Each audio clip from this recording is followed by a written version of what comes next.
Je pense qu'un objectif majeur de la présidence est de restaurer la démocratie.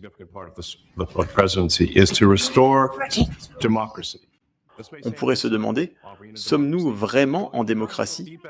Sans retour d'informations factuelles, il faut reconnaître que, pardonnez-moi, il peut être difficile de garder son sérieux parfois. S'il n'y a pas de bonne boucle de rétroaction entre le peuple et le gouvernement, et si c'est la bureaucratie qui est aux commandes, alors quel sens a réellement la démocratie?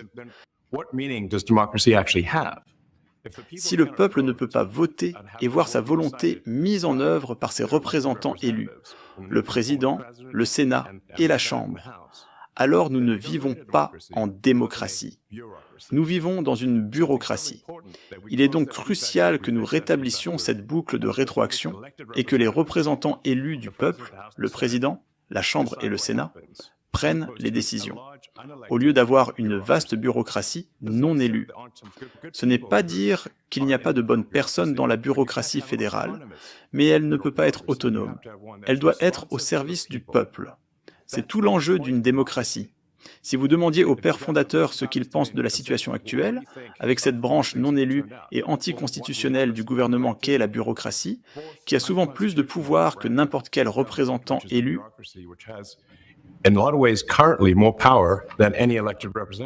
ce n'est pas ce que les gens veulent. Cela ne correspond pas à la volonté du peuple.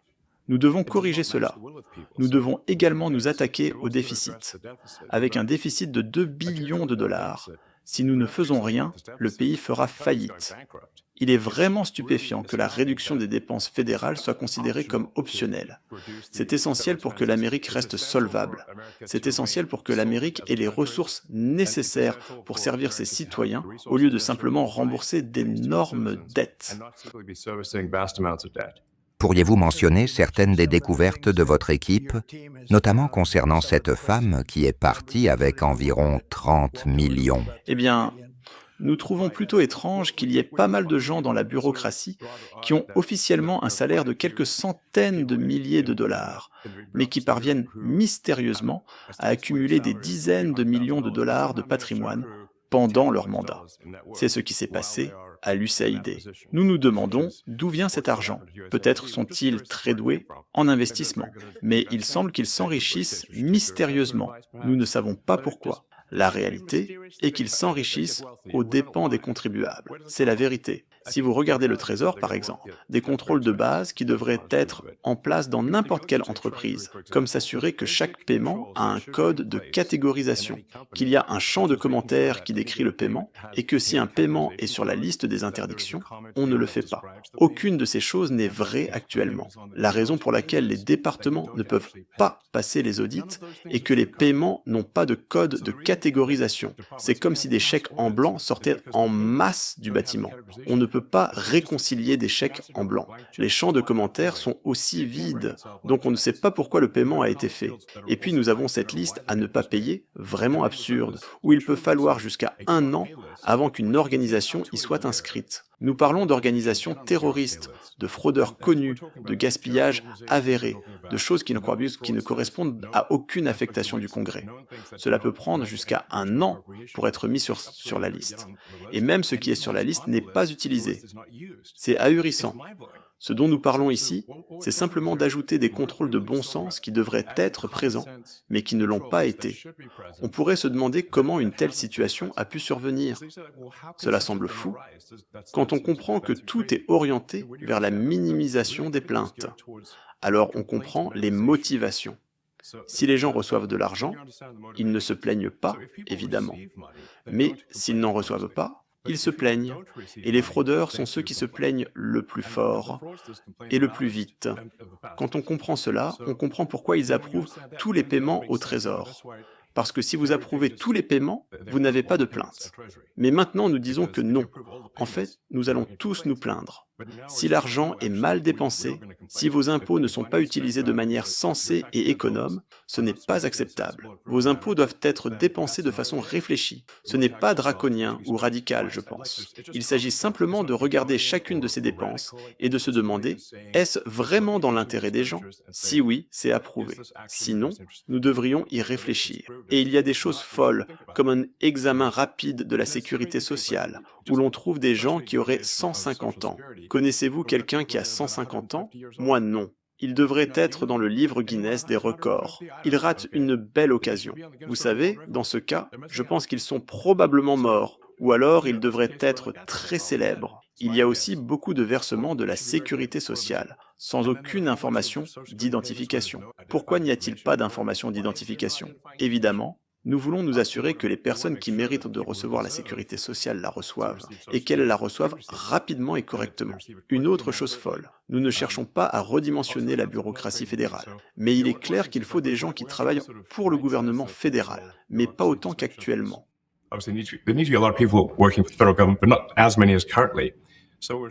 Donc nous disons, d'accord, si les gens peuvent prendre leur retraite avec tous leurs avantages, ce serait bien. Ils peuvent partir à la retraite, recevoir leur pension, tout ça. Et puis on nous dit, c'est une excellente anecdote, que le nombre maximum de personnes qui peuvent partir à la retraite en un mois est de 10 000.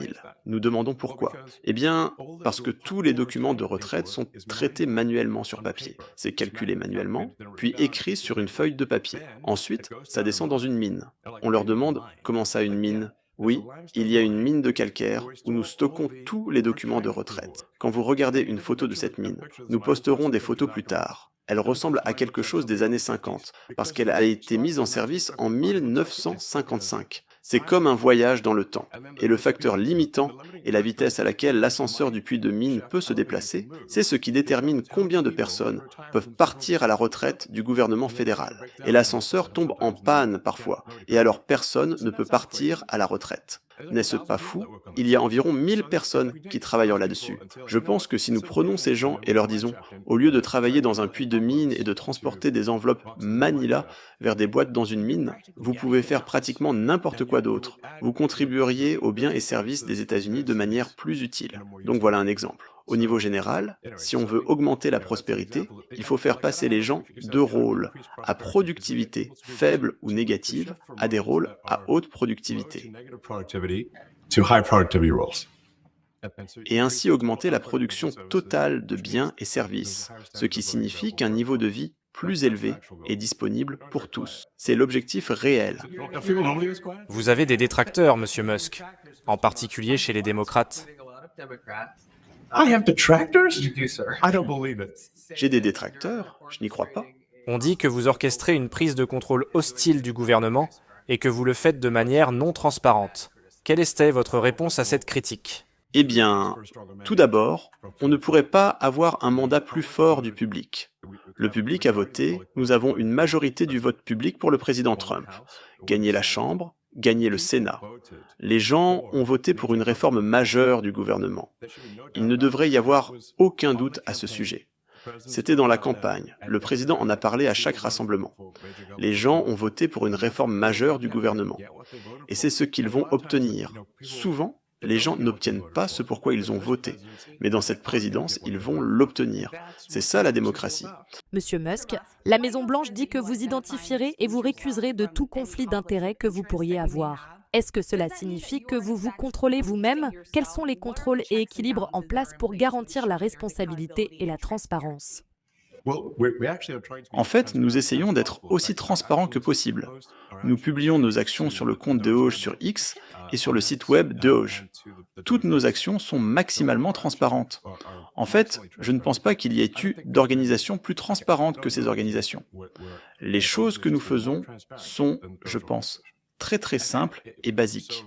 Par exemple, concernant le Trésor, s'assurer simplement que les paiements qui sortent, l'argent des contribuables qui sort, soit correctement catégorisé, que le paiement soit expliqué, que les organisations sur la liste de non-paiement, et il en faut beaucoup pour y arriver, ne soient effectivement pas payées, alors qu'actuellement elles le sont. Ce ne sont pas des décisions de jugement individuel.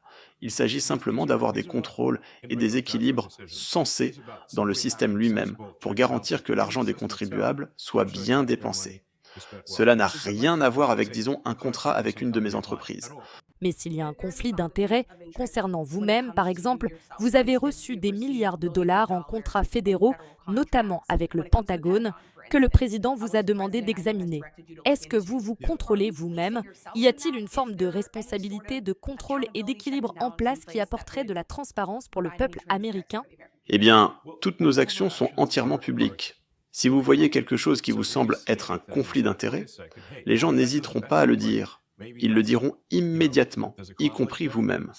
C'est la transparence qui construit la confiance, pas simplement quelqu'un qui affirme être digne de confiance. Donc la transparence permet de voir tout ce qui se passe. Not simply somebody asserting trust. So not somebody saying they're trustworthy, but transparency, so you can see everything that's going on. Et vous pouvez voir si je fais quelque chose qui bénéficie à une de mes entreprises ou non. C'est totalement évident. Et nous ne le laisserions pas examiner ce secteur si nous pensions qu'il y avait un manque de transparence ou un conflit d'intérêts. Nous surveillons aussi cela. C'est un grand homme d'affaires. C'est quelqu'un qui réussit. C'est pour ça que nous voulons qu'il fasse ça. Nous ne voulons pas quelqu'un qui ne réussit pas. Une chose qu'Elon n'a pas vraiment mentionnée, ce sont les groupes de personnes qui reçoivent certains de ces paiements. C'est ridicule. Nous parlons de milliards de dollars que nous avons déjà trouvés. Nous avons découvert de la fraude et des abus. C'est abusif car la plupart de ces choses sont pratiquement inventées ou ne devraient certainement pas recevoir d'argent. Nous parlons de dizaines de milliards de dollars que nous avons déjà trouvés. Et maintenant, un juge activiste veut essayer de nous arrêter. Pourquoi? Je ne peux pas revenir sur le fait que j'ai dit que le gouvernement est corrompu. Et il est très corrompu. C'est aussi insensé. Par exemple, un homme a un contrat de 3 mois. Le contrat se termine, mais il continue à le payer pendant les 20 années suivantes, parce que personne ne met fin à un contrat. Vous avez beaucoup de cas comme ça. En toute honnêteté, c'est l'ampleur de la chose qui est si grande. Mais normalement, dans une entreprise ordinaire, vous terminez le contrat au bout de 3 mois. C'est un consultant. Et le gars ne dit pas qu'il a reçu de l'argent pendant 20 ans. Il continue juste à recevoir des chèques mois après mois. Et vous avez diverses choses comme ça. Et même bien pire que ça, en fait. On pourrait appeler ça de l'incompétence. Peut-être. Ça pourrait être de la corruption. Il pourrait y avoir des accords des deux côtés. Je pense qu'il y a beaucoup de pots de vin ici. Des pots de vin énormes. Parce que personne ne pourrait être assez stupide pour donner certains de ces contrats. Il doit y avoir des pots de vin. C'est pour ça que j'ai été élu, ainsi que pour les frontières, l'armée et beaucoup d'autres choses. Mais c'est une grande partie. J'espère que le système judiciaire va nous permettre de faire ce que nous devons faire. Nous avons été élus pour, entre autres, combattre toute cette fraude, ces abus, toutes ces choses horribles qui se passent. Et nous avons déjà trouvé des milliards de dollars, pas juste un peu, des milliards, beaucoup de milliards de dollars. Et quand on va au fond des choses, ce sera probablement près d'1 billion de dollars. Cela aura un impact considérable sur le budget. Et vous allez voir un juge qu'ils ont choisi à dessein. Et il a certaines tendances. Je ne critique personne pour ça, mais il a certaines tendances. Et il veut nous empêcher de chercher. Comment peut-on arrêter de chercher? Je veux dire, nous avons déjà trouvé. Nous avons un cas à New York où un hôtel a reçu 59 millions de dollars pour héberger des migrants illégaux. Because it's housing migrants, illegal migrants. Et ils sont payés 2 fois le tarif normal des chambres, avec 100% d'occupation. Incroyable. Pour reprendre les commentaires du président, à un niveau élevé, quels sont exactement les 2 ingrédients vraiment nécessaires pour réduire le déficit budgétaire de moitié, de 2 billions à 1 billion? Et c'est vraiment 2 choses, la compétence et le souci des autres. Et si vous ajoutez la compétence et le souci des autres, vous réduirez le déficit budgétaire de moitié. Je m'attends pleinement à être scruté et à subir un examen minutieux quotidien. Autant s'y installer. Ce n'est pas comme si je pensais pouvoir m'en tirer comme ça. Je serai scruté en permanence. Mais avec le soutien du président, nous pouvons réduire le déficit budgétaire de moitié. Nous le réduirons de 2 billions à 1. Et avec la déréglementation, car il y a beaucoup de règlements qui ne servent pas vraiment l'intérêt public. Nous devons libérer les bâtisseurs de l'Amérique pour qu'ils construisent. Et si nous faisons cela, je pense que nous pouvons obtenir une croissance économique de peut-être 3, 4, peut-être 5%. Et cela signifie que si vous pouvez obtenir 1000 milliards de dollars de croissance économique et que vous réduisez le déficit budgétaire d'1 billion, d'ici l'année prochaine, il n'y aura pas d'inflation. Il n'y aura pas d'inflation en 2026. Et si le gouvernement emprunte moins, cela signifie que les coûts d'intérêt baissent. Donc, les mensualités de tout le monde, hypothèques, crédit auto, factures de carte de crédit, dettes étudiantes, baissent. C'est un scénario fantastique. Pour l'Américain moyen, imaginez qu'ils aillent dans les rayons du supermarché et que les prix d'une année sur l'autre soient les mêmes. Et leur remboursement d'hypothèque, tout leur paiement de dette diminue. N'est-ce pas formidable pour l'Américain moyen? Nous n'avions aucune idée que nous allions trouver autant. Ce n'est pas compliqué, c'est simple. Beaucoup de travail, beaucoup de gens intelligents impliqués, des gens très, très intelligents. On parle peut-être de 500 millions de dollars. C'est fou. Normalement, quand vous examinez quelque chose, vous trouvez un cas sur 100. Ici, c'est presque l'inverse. Vous cherchez un qui est bon. Et vous regardez le titre et vous vous demandez « Pourquoi faisons-nous cela ?» Et le public comprend. Le public se demande « Pourquoi nous payons tout cet argent ?» Cela dure depuis des années. Le sénateur Rand Paul a dit aujourd'hui que les coupes de Doge nécessiteront finalement un vote du Congrès. Êtes-vous d'accord avec cela? Est-ce le plan?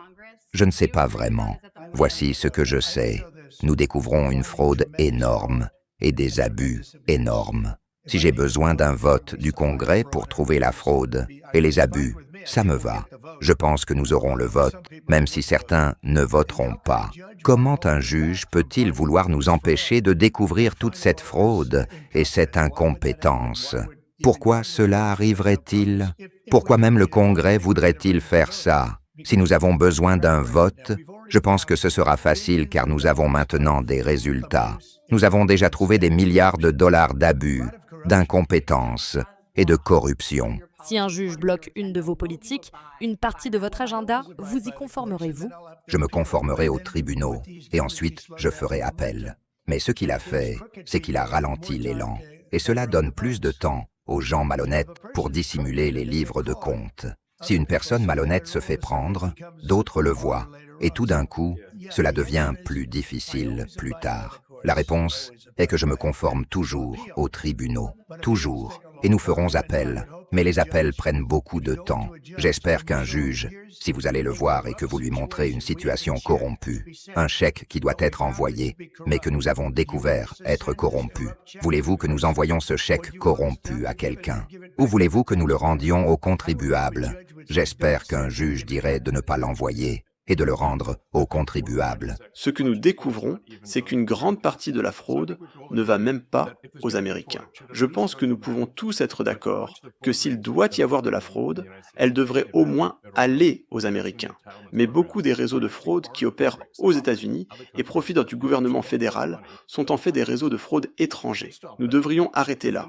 Et ce sont de gros chiffres, environ 100 à 200 milliards de dollars par an. Monsieur Musk, vous avez dit sur X qu'un exemple de fraude était l'envoi de 50 millions de dollars de préservatifs à Gaza. Mais après vérification, il s'agissait en fait de Gaza au Mozambique et le programme visait à les protéger contre le VIH. Pouvez-vous corriger ces déclarations? Ce n'était pas envoyé au Hamas, c'était envoyé au Mozambique, ce qui explique pourquoi des préservatifs ont été envoyés là-bas. Eh bien, tout d'abord, certaines des choses que je dis seront incorrectes et devront être corrigées. Personne ne peut être parfait. Nous ferons des erreurs, mais nous agirons rapidement pour corriger toute erreur. Je ne suis pas sûr que nous devrions envoyer pour 50 millions de dollars de préservatifs où que ce soit, franchement. Je ne suis pas sûr que ce soit quelque chose qui enthousiasmerait vraiment les Américains. C'est un nombre énorme quand on y pense. Mais s'ils sont allés au Mozambique au lieu de Gaza, d'accord, ce n'est pas aussi grave. Mais quand même, pourquoi faisons-nous cela? Pouvez-vous parler un peu de la façon dont vous travaillez étroitement avec les chefs d'agence alors que vous dirigez ces coupes? Quelle influence ont les chefs d'agence lorsque vous prenez ces décisions? Oui, nous travaillons étroitement avec les chefs d'agence. Il y a des contrôles en place, donc ce n'est pas juste nous qui faisons les choses n'importe comment, c'est en partenariat avec les chefs d'agence. Et je vérifie avec le président pour m'assurer que c'est ce qu'il veut voir arriver. Nous parlons presque tous les jours et je vérifie les choses pour m'assurer. Monsieur le Président, si vous voulez que nous fassions cela, alors nous le ferons. L'USAID a été l'une de vos principales cibles. Êtes-vous inquiet que certaines des coupes ou la fermeture complète de cette agence puisse conduire à des maladies ou d'autres problèmes plus importants, commençant dans d'autres pays et arrivant ensuite aux États-Unis? C'est un exemple intéressant. C'est un domaine où nous travaillons étroitement avec le département d'État et le secrétaire Rubio. Nous avons, par exemple, maintenu le financement pour la prévention d'Ebola et du VIH. Oui, c'est exact. Nous avançons rapidement, donc nous ferons des erreurs, mais nous les corrigeons aussi très vite. Je pense qu'il y a des choses utiles, mais dans l'ensemble, si on regarde le rapport qualité-prix, je dirais qu'il n'était pas très bon. Et il y avait beaucoup trop de ce que vous avez dit que l'USAID faisait, comme influencer les élections d'une manière que je pense douteuse et qui ne résiste pas à l'examen.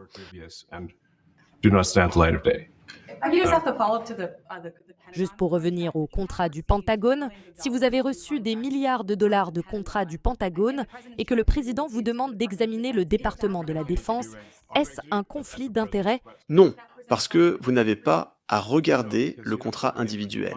D'abord, ce n'est pas moi qui dépose le contrat. Ce sont les gens de SpaceX ou quelqu'un qui proposera le contrat. Et j'aimerais dire, si vous voyez un contrat attribué à SpaceX qui n'était pas de loin le meilleur rapport qualité-prix pour le contribuable, faites-le moi savoir, parce que chacun d'entre eux l'était. Le président a dit l'autre jour que vous pourriez examiner le Trésor.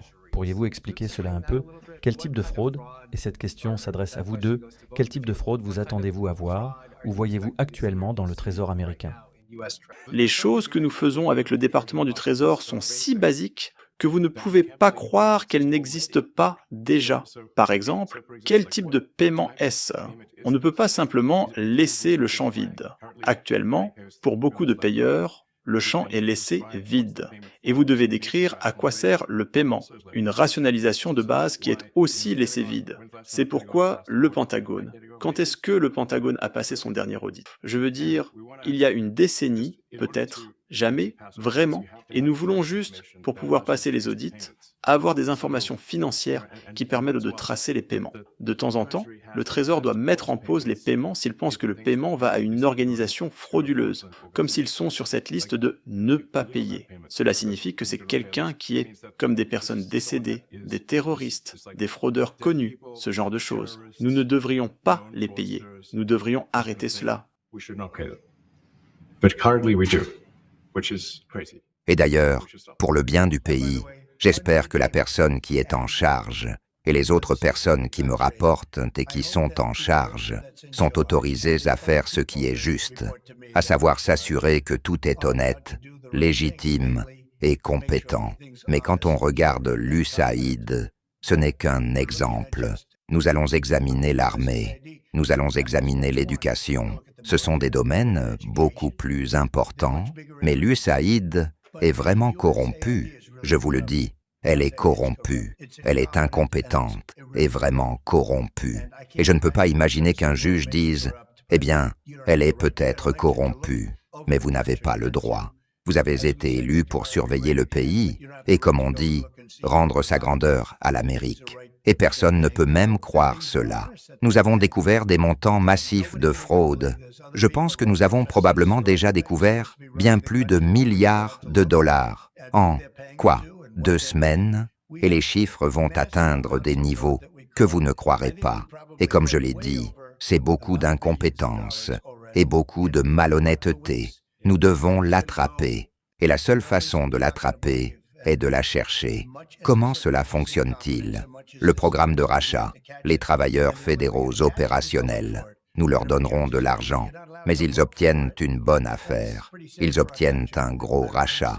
Et ce que nous essayons de faire, c'est réduire le gouvernement. Vous vous souciez du personnel de l'USAID? Nous avons trop de gens. Nous avons des bureaux occupés à 4%. Personne ne vient travailler. parce qu'on leur a dit de ne pas venir. Et puis Biden leur a donné une dispense de 5 ans à certains d'entre eux, 48 000 d'entre eux, leur a donné une dispense de 5 ans pour ne pas avoir à se présenter au travail. Et laissez-moi vous dire, tout cela est largement dû à Biden. C'est sa faute. Ce qu'il a permis dans ce pays, ce qu'il a fait à notre frontière, ce qu'il a fait à notre frontière n'est presque pas aussi grave que ce qu'il a fait avec tous ces contrats qui ont été passés. C'est un jour très triste quand on regarde ça. Je n'arrive même pas à y croire. Mais beaucoup de contrats continuent simplement, et ils continuent de se prolonger, et il n'y avait personne pour corriger cela. Je ne peux pas imaginer que cela puisse être maintenu par le tribunal. Un tribunal qui dirait que le président ou ses représentants, comme le secrétaire au Trésor, le secrétaire d'État, peu importe, n'a pas le droit d'examiner leurs livres et de s'assurer que tout est honnête.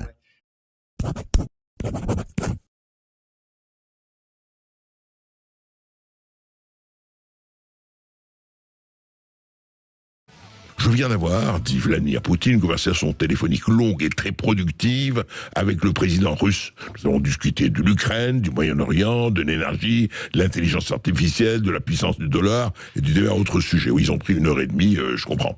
Nous avons tous deux réfléchi à la grande histoire de nos nations et au fait que nous avons combattu ensemble avec tant de succès pendant la Seconde Guerre mondiale, en nous rappelant que la Russie a perdu des dizaines de millions de personnes et que nous avons perdu autant. Nous avons chacun parlé des points forts, etc., etc. Nous avons convenu que nos équipes respectives entameraient immédiatement des négociations et nous commencerons par appeler le président Zelensky. Je vais l'appeler immédiatement, dit Trump. Et voilà, j'ai demandé à Marco Rubio, secrétaire d'État, directeur de la CIA Ratcliffe, conseiller de la sécurité, etc. Voilà. Des millions de personnes sont mortes dans une guerre qui n'aurait pas eu lieu si j'avais été président. Évidemment, il ne s'oublie pas Donald Trump. Mais elle a eu lieu, donc elle doit prendre fin, etc. Alors, grand bouleversement dans les chancelleries, ça accélère quelque chose, c'est clair, ça fait bouger vraiment, encore une fois, les lignes de force, et de façon tout à fait spectaculaire, il faut le bien dire, ce qu'on appelle les plaques tectoniques, en langage évidemment courant, et surtout, ce qu'on a remarqué, c'est qu'évidemment, ça se passe entre qui? Évidemment, la Russie et l'Amérique.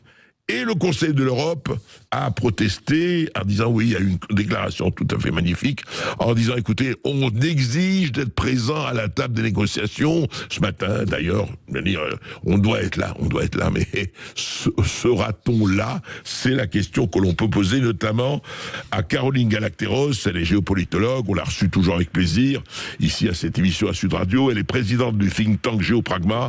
Bonjour Caroline Galacteros. Mais bonjour André, comment allez-vous? Eh bien écoutez, je vais comme quelqu'un qui assiste depuis 3 semaines à ce tsunami incroyable de révélations, de faits, de corruption, de transferts de dizaines de milliards de dollars à je ne sais qui, je ne sais quoi, enfin voilà. Je pense que vous êtes aussi comme moi, on assiste quand même à quelque chose d'assez inédit, c'est le moins que l'on puisse dire, Caroline. Bah écoutez, oui, mais moi, je ne dirais pas que ça me surprend.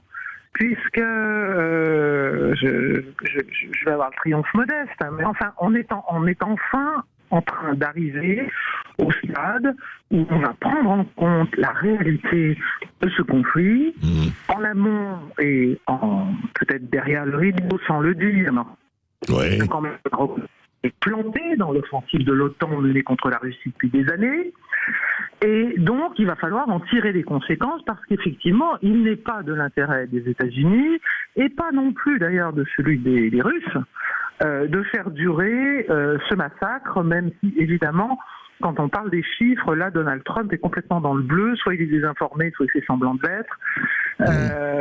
Enfin, je veux dire, non mais c'est sûr, mais Caroline Galacteros, au-delà de ça, ce qui est intéressant, c'est qu'il n'y a que 3 semaines qu'il est là, Donald Trump, il avait dit évidemment ça déménage quand même fort, au bout de 3 semaines après avoir fait tout ce qu'il a fait, je ne dis pas qu'il a fait que des choses bien, je dis simplement que ça y est, et d'ailleurs à mon avis, je ne sais pas ce que vous en pensez, ça ne doit pas être la première conversation téléphonique avec Vladimir Poutine.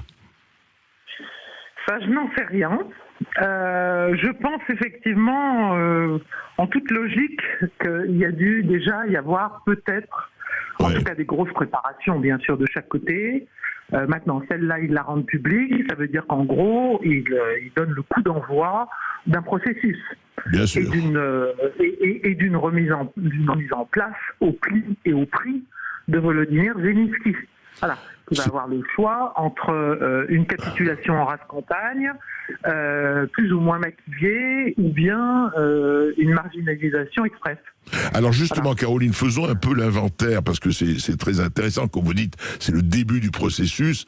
Apparemment, les deux parties ont envie d'aller, je ne dis pas vite, mais enfin quand même relativement vite. Qu'est-ce que ça signifie, sans faire des prédictions, des prophéties? Est-ce que l'Ukraine va retrouver, par exemple, ses frontières d'avant 2022? Qu'est-ce qui va changer, en tout cas, à votre avis? Non. Ça, de toute façon, c'était tout l'enjeu d'un président Trump qui soit suffisamment bien informé en amont. Or, en amont, on sait qu'il a encore à faire un certain nombre de réseaux qui n'ont pas envie de mourir, et même s'il est en train de sérieusement leur porter des coups. Et donc, on lui a raconté quand même un certain nombre de bobards. Voilà. Après, il y a aussi dans ses déclarations la volonté de ne pas non plus trop dire la réalité, parce que la réalité est terrifiante, si vous voulez, pour le camp occidental et même pour les Américains. En quoi elle est terrifiante, Caroline Galacteros? En quoi elle est terrifiante, la réalité? Parce que quand on voit les centaines de milliards de dollars qu'on a donnés aux Ukrainiens depuis 3 ans et les résultats militaires sur le terrain, et les résultats économiques, et la bascule des BRICS qui s'est accélérée, et le boomerang de l'économie russe qui va beaucoup mieux que la plupart des nôtres, et quand on voit tout ça, on se dit, n'aurions-nous pas fait un mauvais calcul? Donc les États-Unis maintenant veulent se sortir de cet abcès, veulent éventuellement confier la reconstruction de l'Ukraine aux Européens, hein, ça on va payer d'une manière ou d'une autre, ça me semble assez clair. Ils ont dit, alors je pense que c'est J.D. Vance, hein, c'est le vice-président qui a dit avant-hier, je crois, qu'il n'y aurait de toute façon, s'agissant des garanties de sécurité données à l'Ukraine, il n'y aurait de toute façon pas un soldat américain à l'appui d'éventuelles troupes européennes, parce que ça va être un des grands sujets à négocier, ça. Qui va finalement assurer la ligne qui va être définie. Voilà. Alors, Caroline Galacteros, justement, c'est surtout le secrétaire d'État à la Défense, Peter Hegseth, qui a dit il n'est pas question que... Pardon? Oui, Vance aussi, mais Hegseth a été très précis. Il n'y aurait pas de soldats américains, en tout cas en Ukraine, et il a dit aussi qu'il n'est pas question que l'Ukraine entre dans l'OTAN. Bah oui, bien sûr, non, et ça c'est la base. Il n'y a vraiment que nous, sur les plateaux de LCI, avec tous nos pseudo-experts et commentateurs. Comme vous y allez, Caroline. Oui, mais c'est fatigant, si vous voulez, ça fait trop longtemps. Moi, je suis fatigué d'écouter tant d'âneries, donc il y a vraiment que nous pour croire à des fadaises pareilles. Voilà.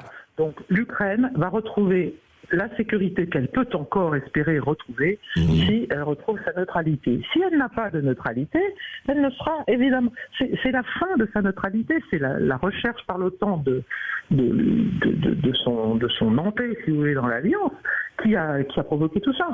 Donc il faut revenir au statu quo ante du point de vue de sa neutralité stratégique. Après les frontières, c'est évident que les 4 oblasts qui sont dans la Fédération de Russie vont en sortir. Donc ni le Donbass ni la Crimée, bien sûr. Ah ben non. Non, mais il faut arrêter de rêver, en fait. Voilà. Il faut juste qu'on arrête de rêver. Oui, nous, comme vous le savez, nous rêvons pas, nous essayons de suivre les faits. Vous êtes l'un des rares qui avait un peu de compréhension globale des choses. Mais c'est vrai que c'est... Et alors justement, je vous parlais de l'Europe et vous disiez que Vance, effectivement, l'Europe doit payer.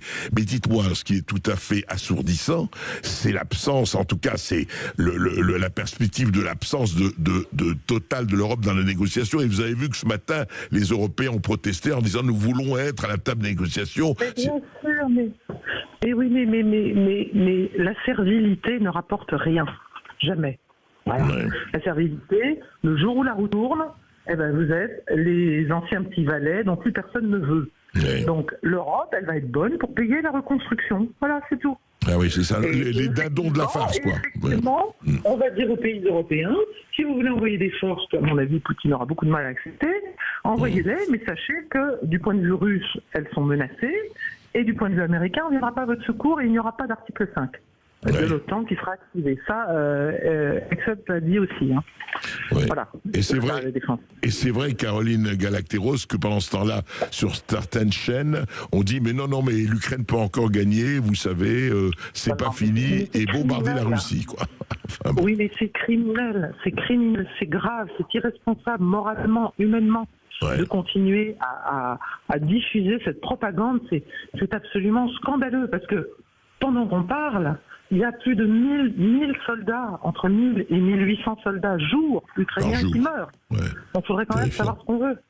Ouais, c'est assez terrifiant, effectivement. On prête la main à un massacre pour juste notre fama personnelle ou voilà, ne pas perdre la face, mais on l'a perdu la face de toute façon, et maintenant Trump nous donne en fait une leçon, voilà, il nous remet à notre place.